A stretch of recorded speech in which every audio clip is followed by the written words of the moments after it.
Praise be Jesus and Mary. Today we're going to conclude our short series of reflections based on some criteria and parameters that we need to be aware of when dealing with private revelations. We talked about signs of the demonic spirit in a previous reflection. A couple of days ago we talked about the signs of the divine spirit, signs of God's spirit working. Today we'll mention some signs of what can be called the human spirit. And then we'll just give a review of what we looked at for discerning about whether or not a person is genuinely privileged with a special revelation.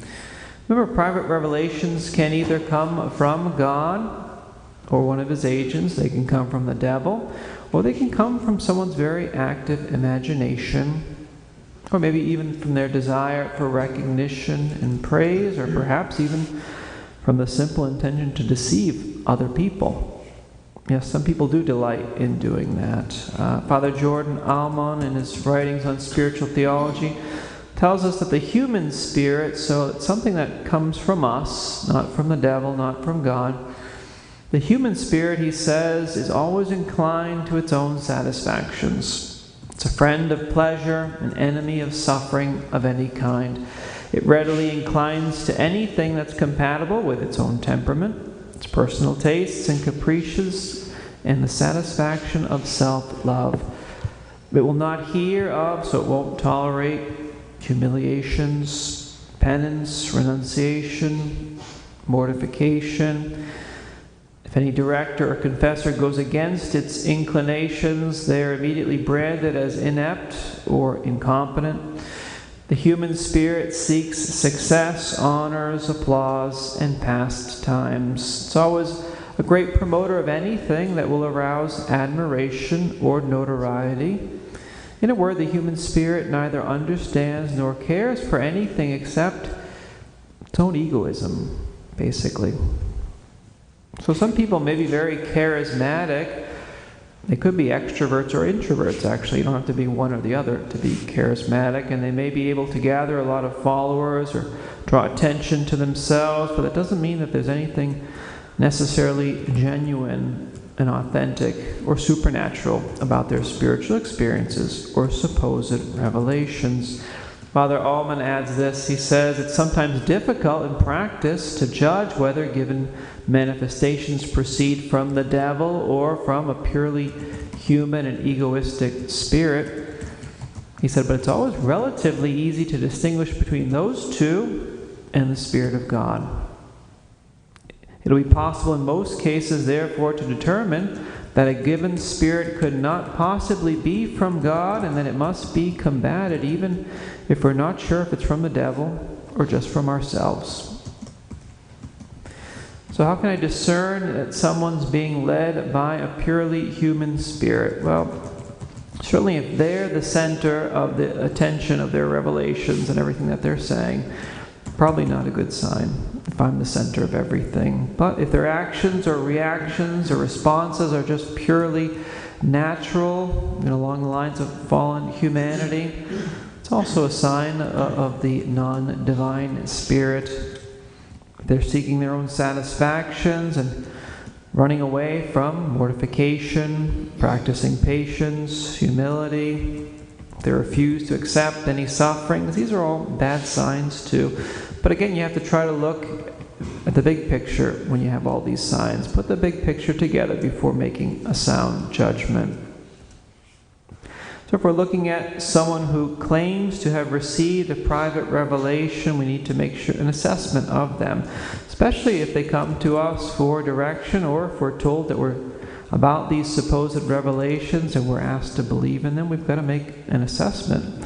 So what qualities should we be looking for in regarding the seer, the person who claims to have these experiences? Well, as to their natural qualities, and most of this will come from Tanqueray's book on the spiritual life. As to their natural qualities, first off, evaluate whether or not they're well balanced. Or do they have some kind of a mental or psychological disorder? If they're not psychologically sound, we should be a bit suspicious. I've listened to people on the internet who have claimed to have private revelations, and the way that they present themselves and the way that they relate things seems a bit suspect. Seems a little shaky sometimes. Plus, does this person or do these people have common sense? Do they have sound judgment? Or do they have very active imaginations, and are they excessively emotional? These are important factors. We should also know what kind of education maybe they received. And Tanqueray says whether or not their mind has been weakened by any kind of disease or maybe even long fasts. Some people do that, and it really does affect their thinking. Also, is the supposed visionary thoroughly sincere, or do they have a habit of exaggerating, maybe drawing excessively on their imagination, drawing too much attention to themselves? Do they also exercise self-control, or are they more controlled by their passions? So these questions help give an indication of how much we can rely on their testimony. They don't prove definitively whether or not their claims are genuine, but they do help give us a good sense to make a good judgment about their testimony. So that's regarding the seer, regarding their natural qualities. Regarding their supernatural qualities of the supposed seers, we should ask, is this person blessed with solid and tried virtue? So are they really virtuous? Or are they more or less moved by sensible fervor? So are they virtue-based, or are they feeling-based in their life and in their spiritual life? Are they sincerely and deeply humble, or do they delight in being noticed and spreading word of their special spiritual favors? Do they make their revelations known to their spiritual director instead of communicating them to other people? Do they readily follow this spiritual director's advice? Have they practiced virtue in a heroic degree? And here Tanqueray says that God generally reserves special revelations to perfect souls, he says, but I'm not sure that that's always the case, as we noted the other day. I think it's more correct to say that God will usually reveal things to simple and humble souls. We noted that the other day. He prefers the simple shepherds to the sophisticated scribes and Pharisees. Plus, you can say if he chooses to reveal himself to Saul, as Saul was hunting down Christians, and God can also reveal himself to misguided sinners, too. Maybe even sometimes to hardened sinners as well. So we want to keep all those possibilities in mind. Again, the presence or absence of these supernatural qualities in the supposed seer don't guarantee the truth or falsehood of a private revelation claim, but they can be good indicators. Father Tanqueray adds this. He says, the info thus obtained will enable us to discover more easily the lies or the illusions of the alleged seers. There are some persons who, through pride or through the desire for recognition, voluntarily simulate ecstasies and visions, he says. There are others, and here he references St. Teresa's writings. He says there are others more numerous who, owing to a lively imagination, are the victims of illusions and mistake their own thoughts for visions or for interior words. So to sum up these reflections, we'll just say that if you listen to the three past ones and this one's, obviously it's not easy business to discern private revelations, supposed private revelations. Prudence and caution should always be our guide. Vatican II document, Lumen Gentium, in number 12, says that we need to subject any such revelation claims to all the relevant theological and human tests of credibility. So not just theological, but also human tests too.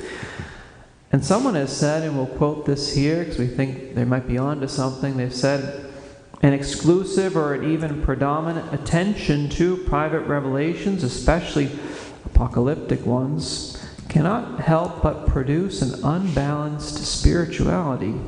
Should the Church condemn some favorite alleged revelation, such a person may find themselves believing more in it, believing more in the revelation than in the supernatural authority of the Church.